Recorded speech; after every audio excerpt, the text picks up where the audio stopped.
आज तो चैप्टर 10 के मिसलेनियस से क्वेश्चन नंबर 20 का सलूशन देखते हैं। क्वेश्चन नंबर 20 हमारे पास है, if the sum of perpendicular distance of variable point P x comma y from the line x plus y minus 5 equal 0 and 3x minus 2y plus 7 equal to 0 is always 10 so that P must move on a line. Question कह रहा है कि एक line है हमारे पास, ये हमारे पास जो एक लाइन है और इस पर कोई पॉइंट है जिसे हम P लेट कर रहे हैं और इसके कोऑर्डिनेट x कामा y है। अब इससे हमारे पास एक लाइन यहाँ पर है और एक लाइन इस साइड है। यहाँ से फर्स्ट लाइन की डिस्टेंस और सेकंड लाइन की डिस्टेंस का सम 10 है। तो अगर हम इसको D1 लेट कर ले, इसको D2 लेट कर ले, तो हमारे पास इन दोनों लाइनों का सम गिवन है, वो भी 10। तो हमारे पास जो फर्स्ट लाइन है वो x plus y minus 5 is equal to 0। Second line हमारे पास है 3x minus 2y plus 7 is equal to 0। अब बच्चों हमें ये शो करना है कि ये जो हमारा पॉइंट है ये इस लाइन ए बी इसको लेट कर लेते हैं।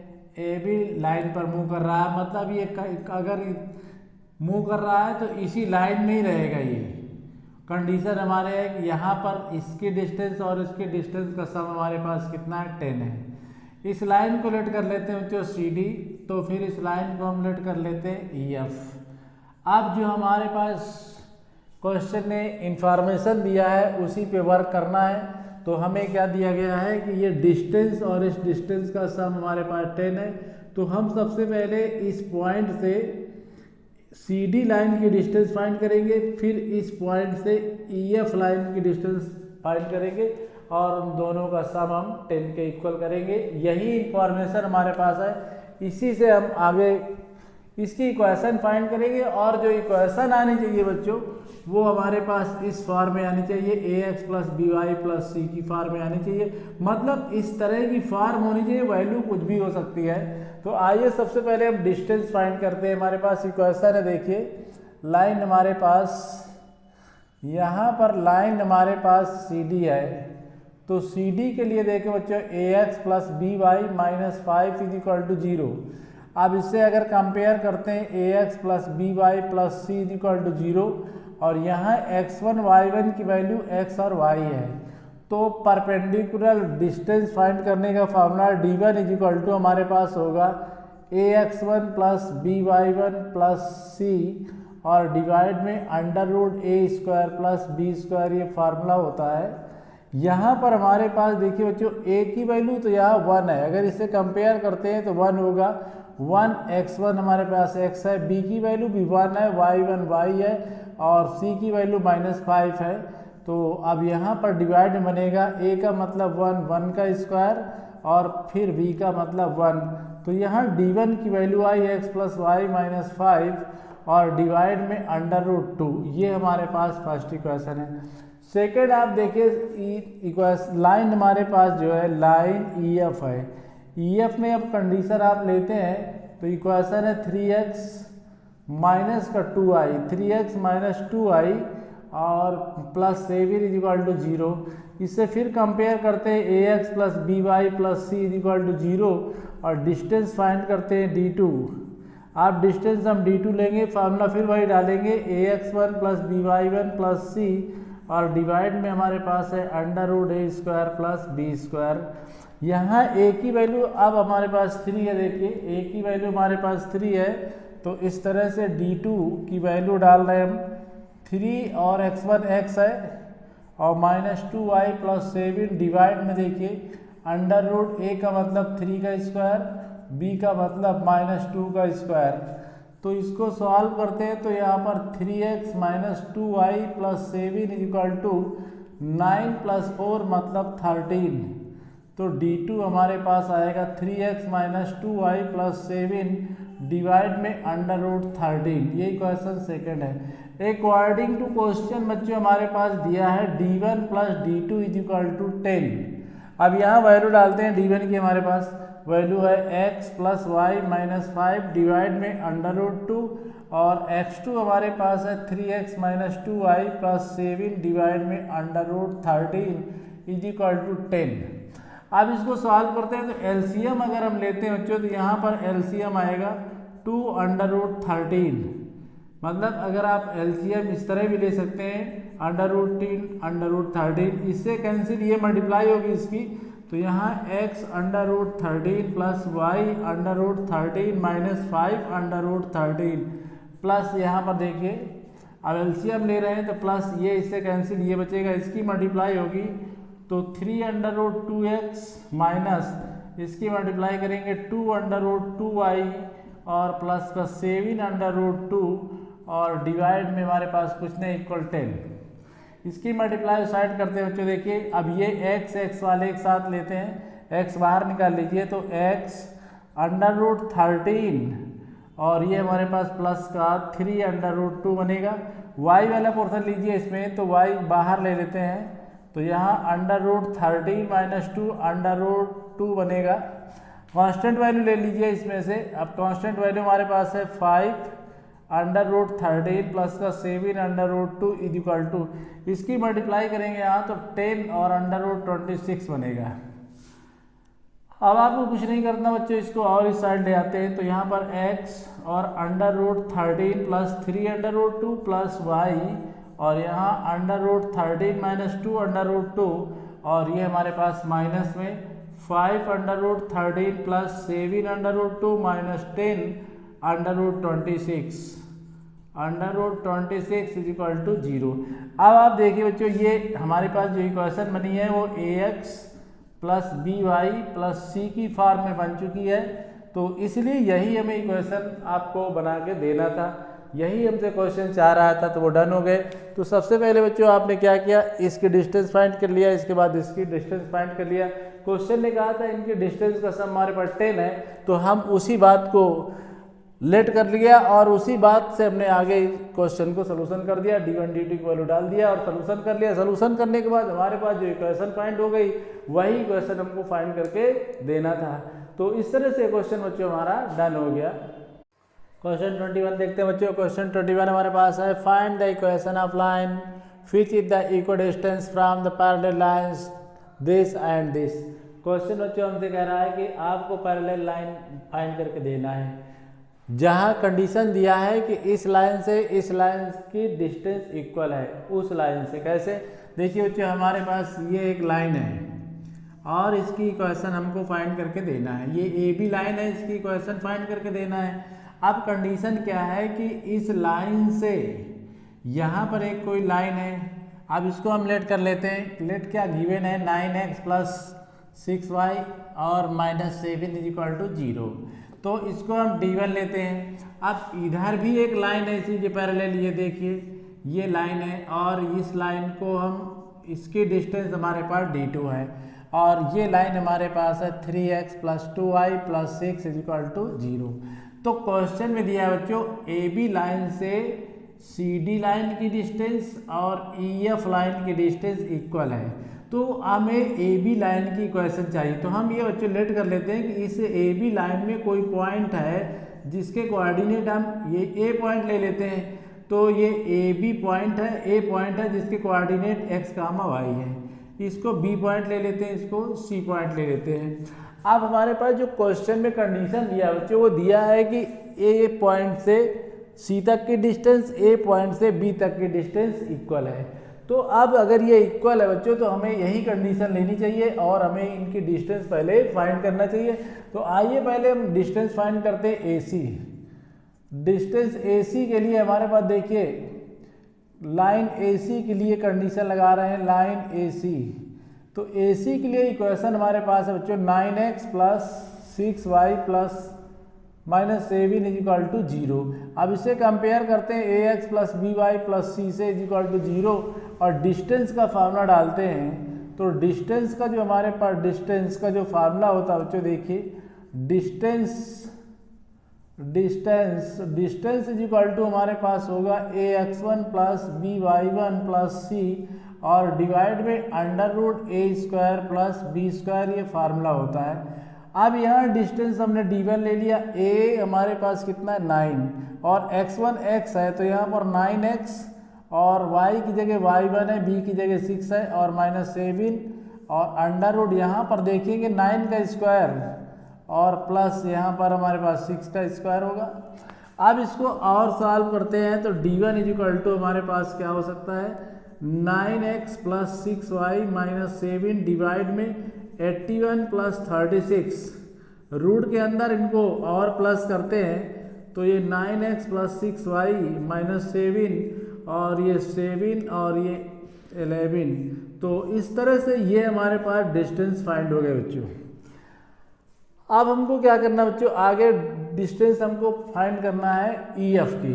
तो लाइन EF देखते हैं, लाइन EF लाइन के लिए फिर हमारे पास कंडीशन क्या है, इक्वेशन हमारे पास 3x + 2y माइनस का माइनस यहाँ पर देखिए बच्चों +6 = 0 है, यहाँ पर +6 = 0।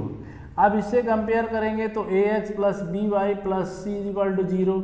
आप डिस्टेंस निकालेंगे तो फिर d का फार्मूला डालना ही आपको, तो d2 = बनेगा 3x + 2y + 6 और डिवाइड में अब भाई a की जगह 3, b की जगह 2, c की जगह 6 है और x1 y1 तो आपके पास ऑलरेडी पहले से पता है।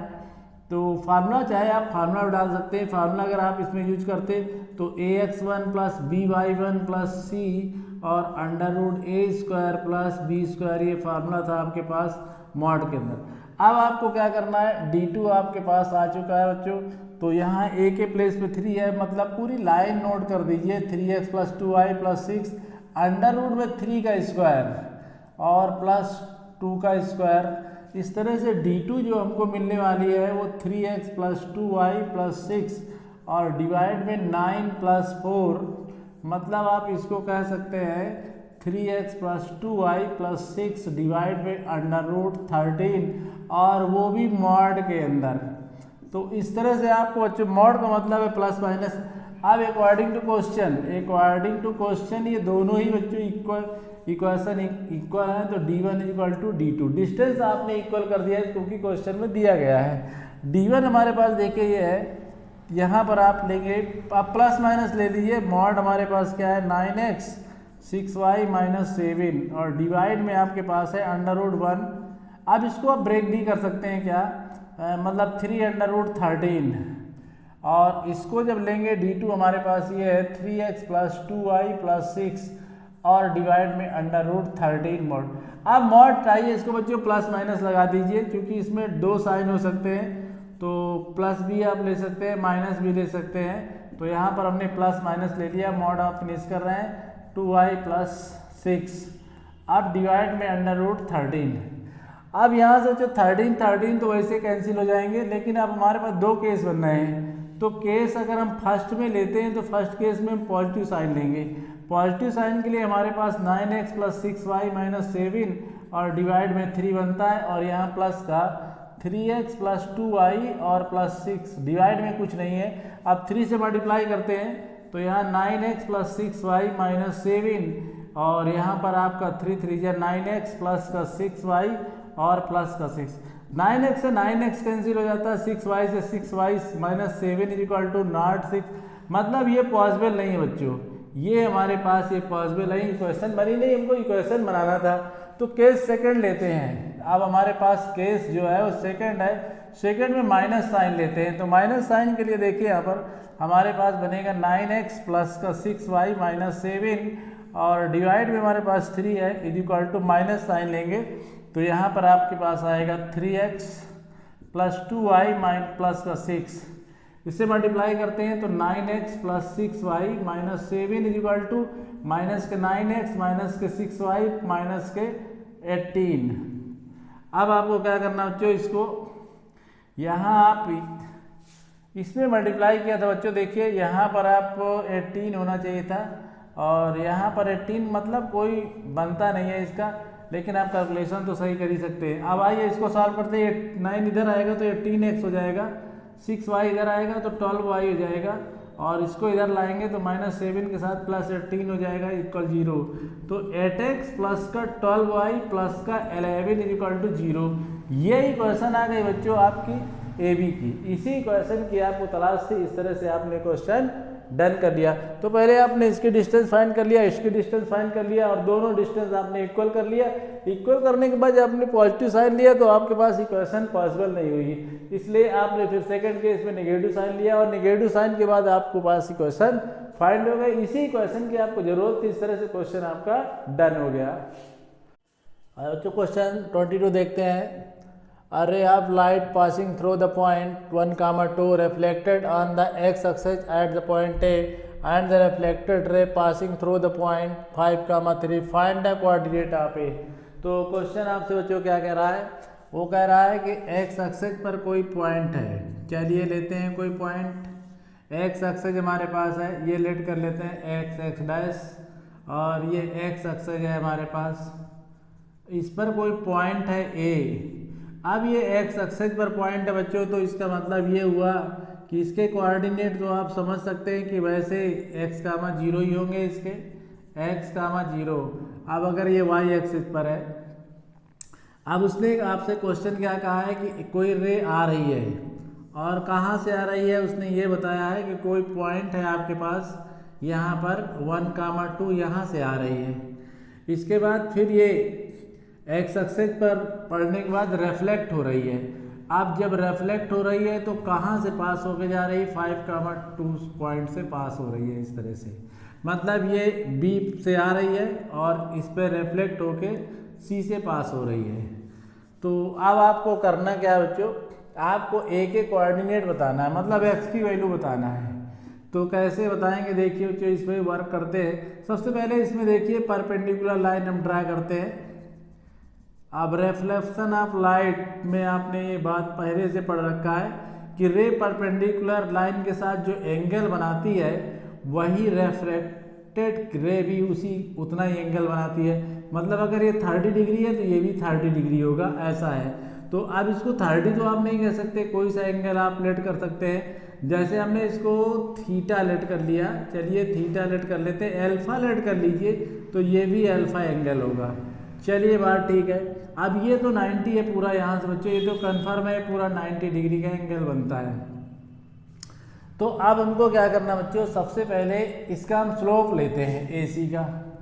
चलिए AC का slope of line AC line के स्लोप के लिए m = हम फार्मूला डालते हैं y2 - y1 डिवाइड में हमारे पास x2 - x1 होंगे और m के प्लेस पे आप डालेंगे tan अल्फा, यहाँ पर हमारे पास tan अल्फा है। अब आपको ये देखना है बच्चों, यहाँ पर चलिए इसको x1 y1 लेट कर लेते हैं, इसको हम x1 y1 लेट करते हैं तो इसको x2 y2 लेट करते हैं। तो यहाँ पर हम जब वैल्यू डालते हैं तो हमारे पास कंडीशन क्या है, y2 देखिए बच्चों हमारे पास y2 0 है -3 और x2 हमारे पास x है और -5। तो tan अल्फा की वैल्यू हमारे पास कितनी आ गई, -3/x - 5, इक्वेशन नंबर फर्स्ट। अब देखिए बच्चों ये x एक्सिस के साथ एंगल जो बन रहा था इसका, अब इस लाइन का एंगल यहाँ से देखिए बच्चों, यहाँ से हम एंगल लेंगे एक्सिस के साथ, इसको हम थीटा लेट कर रहे हैं तो फिर यहाँ पर आपको थीटा लेना पड़ेगा। ये एंगल हमारे पास थीटा होगा जो कि एक्स एक्सिस के साथ इसका एंगल लेना है। tan थीटा की वैल्यू हमको मिल चुकी है बच्चों। अब हमको क्या करना है, BC का स्लोप AB का स्लोप निकालना है। तो अब कह सकते हैं हम स्लोप ऑफ लाइन AB। अब जब AB का स्लोप लेंगे तो एंगल बच्चों यहाँ से लेंगे, यहाँ से। अब यहाँ से लेने का मतलब आप समझ रहे हो कि यहाँ से, अब देखो यहाँ जो एंगल ये होगा बच्चों वही एंगल ये होगा।